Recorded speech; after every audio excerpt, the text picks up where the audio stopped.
I'm back in my normal life.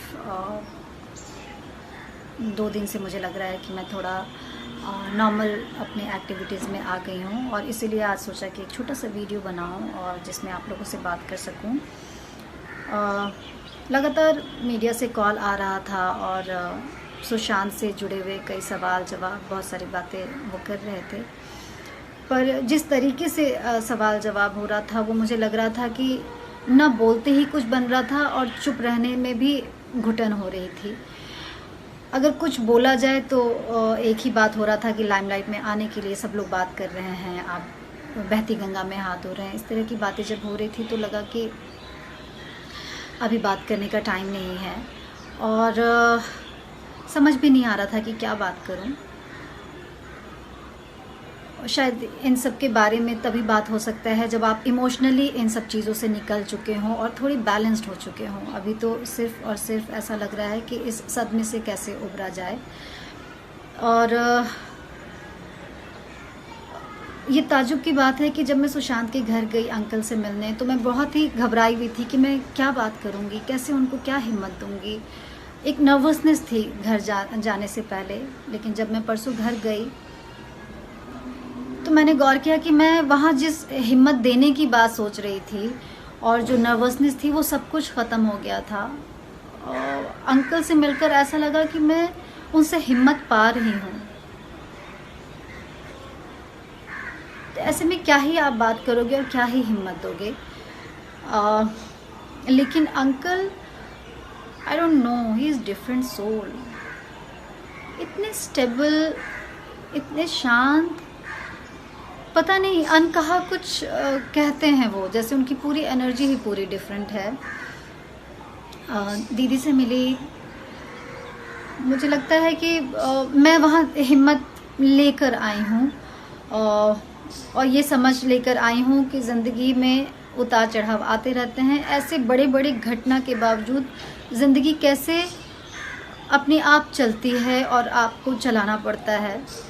और uncle को देखकर सच में अंदर से कुछ चेंज हुआ है और मैं नॉर्मल लाइफ में काफ़ी स्ट्रांग फील कर रही हूँ। मुझे लग रहा है मैं बीच में काफ़ी वीक फील कर रही थी कि मैं जो मुझे लगता है जो मैं हूँ वो मैं नहीं हूँ, ऐसे वाली फीलिंग आई थी। बट आई एम बैक और मैं वहाँ सिर्फ एक ही शब्द कह पाई। मुझे लगता है कि सिर्फ इतना ही कि अंकल, मैं हमेशा पटना आती हूँ और मैं जब भी आऊँगी आपसे मिलने आऊँगी।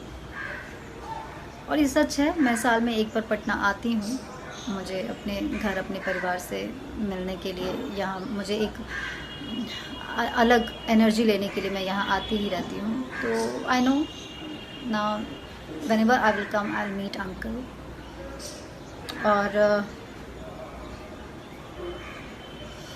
मीडिया से कहना चाहूँगी कि हर चीज़ में वो एक जो सवाल पूछते हैं कि आप क्यों नहीं जा रही हैं, आप कब जा रही हैं, उनको ये कहना चाहूँगी कि ये मोमेंट बहुत ही पर्सनल होता है, ये बहुत ही कनेक्शन ही अलग होता है। हर चीज़ के लिए मीडिया को बताना या मीडिया को उसका प्रूफ देना ये थोड़ा ऑड है। जो भी वो एक्सपेक्ट कर रहे हैं, इट्स नॉट पॉसिबल। लेकिन मैं आप लोगों को ये ज़रूर बता रही हूँ, जो मुझसे जुड़े हुए हैं उनको बताना चाह रही हूँ कि मैं पहले से काफ़ी बेटर हूँ और उस बेहतरी का जो कारण है वो अंकल हैं। उनसे मिलकर मुझे बहुत हिम्मत मिला और उनसे जो हिम्मत मिला है वही हिम्मत मैं अपनी माँ से शेयर कर रही हूँ, क्योंकि मॉम सच में बहुत ज़्यादा स्ट्रेस्ड थी और दुखी थी। मेरे जाने के नाम से परेशान हो जा रही थी। बहुत पैनिक वाला माहौल था। हो सकता है सब लोग ज़िंदगी में आगे बढ़ जाएंगे, बढ़ते ही हैं, लेकिन जो पेरेंट्स हैं उनके मन में एक घबराहट, एक चिंता, उसका जो लेवल है वो बढ़ गया है। तो हम लोगों ने ये फील किया कि जो बीच में प्रॉब्लम है वो है कम्युनिकेशन। हम लोग, स्पेशली मैं, मुझे नहीं, औरों का शायद नहीं पता, मैं बहुत हल्की फुल्की बातें करती हूँ माँ से, बहुत मुश्किल वाली बातें नहीं करती, इतनी शेयरिंग नहीं होती जो मैं फेस कर रही होती हूँ। डर एक कारण है कि कहीं माँ को स्ट्रेस ना हो। लेकिन अब समझ में आया है कि गहरी बातें मदर फादर से, अपने पेरेंट्स से, अपने ब्रदर सिस्टर से करनी चाहिए और उनको उससे स्ट्रेस नहीं होता, बल्कि वो उसमें पार्टिसिपेट करते हैं तो वो थोड़े निश्चिंत रहते हैं। और मेरी माँ ने कहा कि तुम बच्चे लोग बहुत कमज़ोर समझते हो हम पेरेंट्स को, लेकिन ये भूल जाते हो कि तुम लोग की परवरिश हमने की है। तुम लोगों से जुड़े हुए बचपन में ऐसे ऐसी घटनाएं हैं जो तुम लोग को शायद याद नहीं होगा, लेकिन हम लोग वो हैंडल करते हैं। तो क्या जब बड़े हो जाते हो तब हम तुम लोग की ये छोटी छोटी परेशानी हैंडल नहीं कर सकते? कम से कम शेयर करने से हो सकता है कि हम कुछ सलाह दे सके अपने एक्सपीरियंस से और अपने समझ से। And I think she is right. और तब से मैंने हमारे बीच का जो टाइम है, जो बातचीत है, मुझे लगता है काफ़ी चेंज आ गया है। एंड काफ़ी चीज़ें चेंज हुई हैं, and just because of uncle Sushant के डैड बहुत बहुत इज़ डिफरेंट। वो जो पेन है और जो उनकी अनकही जो एक एनर्जी बातें हैं, वो बिल्कुल आपको एनर्जी से जीवन में होपफुल करके भर देती हैं। आपको वो निराश नहीं करते, बल्कि आपको पॉजिटिविटी देते हैं। पता नहीं कैसे। मैं बस प्रे कर रही हूँ कि उनकी हिम्मत ऐसे ही बढ़ती रहे और वो दूसरों को ऐसी हिम्मत देते रहें। भगवान बस मे बी भगवान का आशीर्वाद उनके साथ है, और वही वो एनर्जी शायद सबको स्प्रेड कर रहे हैं।